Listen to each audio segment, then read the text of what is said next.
अब हमारा टॉपिक क्या हुआ, black body and black body radiation. Black body हम किसको कहते हैं? ऐसा नहीं कि कोई बॉडी जो ब्लैक हो, काला हो, कृष्ण हो, उसे हम ब्लैक बॉडी कहेंगे। तो एक ऐसा बॉडी जो क्या करता हो, या पूरा पूरा वेवलेंथ को, यानी किसी भी लाइट को, लाइट का मतलब क्या होता है, अगर साइंस के टर्म में हम इसको देखें तो वेवलेंथ या फ्रीक्वेंसी होता है। तो जो सारा वेवलेंथ को एब्जॉर्ब कर ले और सारा को इमिट कर दे, यानी कुछ भी मात्रा न रखे। जैसे सनलाइट अगर पड़ता है किसी चीज़ पर, तो वो क्या करता है, वो सरफेस सनलाइट के कुछ मात्रा को एब्जॉर्ब करता है, बाकी को रिफ्लेक्ट कर देता है। और यही तो वजह है कि सनलाइट जिस भी सरफेस पर पड़ता है उसको गर्म कर देता है। अगर कोई सरफेस गर्म हो रहा है, इसका मतलब क्या, एनर्जी का कुछ पार्ट को अवशोषित किया, इसलिए गर्म हो रहा है। तो ब्लैक बॉडी के बारे में कहा गया कि एक ऐसा बॉडी जो क्या करता हो कि पूरा पूरा वेवलेंथ को एब्जॉर्ब करता हो, जो भी रेडिएशन आ रहा है उसको वो पूरा एब्जॉर्ब कर सकता है या फिर पूरा इमिट कर सकता है। तो इसको कहते हैं हम लोग ब्लैक बॉडी। और इससे जो भी रेडिएशन, जो भी वेव के रूप में एनर्जी इमिट होता है, उसी को हम ब्लैक बॉडी रेडिएशन कहते हैं। तो देखिए, एन ऑब्जेक्ट यानी कि एक वस्तु दैट एब्जॉर्ब्स, जो अवशोषित करता है, जो अवशोषित करता है। क्या अवशोषित करता है? ऑल इनकमिंग रेडिएशंस, सभी आने वाली विकिरणों को। इनकमिंग रेडिएशंस मतलब सभी आने वाली विकिरणों को वह अवशोषित करता है। एंड और इमिट मतलब क्या, उत्सर्जित करता है। इमिट मतलब उत्सर्जित करता है। क्या उत्सर्जित करता है? ऑल एनर्जी, सभी ऊर्जा को, जिसको वो एब्जॉर्ब किया। रेडिएशन भी क्या है, energy in the form of wave, वही है ना। तो यही सभी ऊर्जा को वो क्या करता है, एब्जॉर्ब जितना को किया, सबको वो क्या करता है, उत्सर्जित करता है। एट फुल इफिशियंसी, यानी कि पूर्ण रूप से। फुल इफिशियंसी यानी हम क्या कहते हैं, पूर्ण रूप से, पूर्ण दक्षता से, पूर्ण रूप से वो क्या करता है, उत्सर्जित करता है। फॉर ऑल वेवलेंथ्स, सभी वेवलेंथ के लिए, चाहे वेवलेंथ कोई भी हो, कोई भी वेव उस पर पड़ रहा हो, ठीक है ना, उस सब के लिए इज कॉल्ड ब्लैक बॉडी। तो इस तरह के ऑब्जेक्ट जो हैं क्या कहलाते हैं, ब्लैक बॉडी।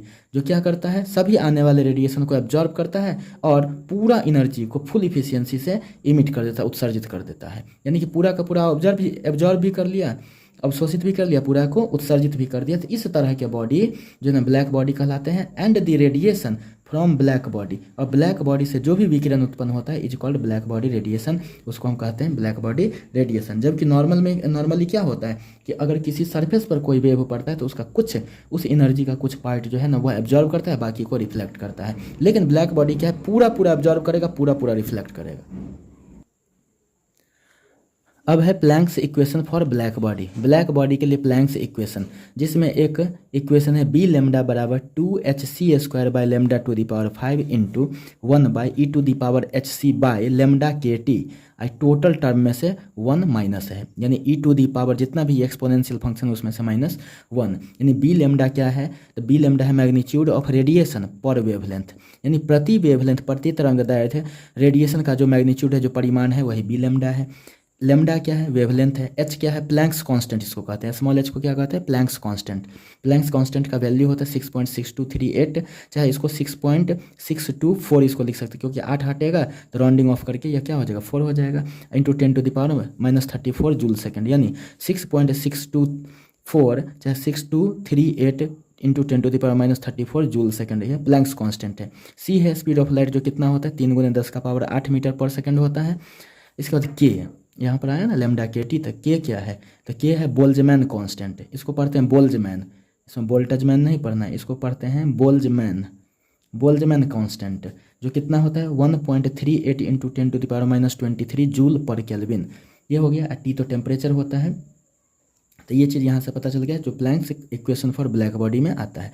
अब ये जो बोल्जमैन कांस्टेंट यहाँ पर आया, ये क्या है, बोल्जमैन कांस्टेंट है। तो ये एक रेशियो है, यानी कि द रेशियो, यानी कि अनुपात है, किसका, of R to Avogadro's number, capital R और एवोगाड्रोज नंबर, जिसको कहते हैं Na। एवोगाड्रोज नंबर को हम Na से दिखाते हैं।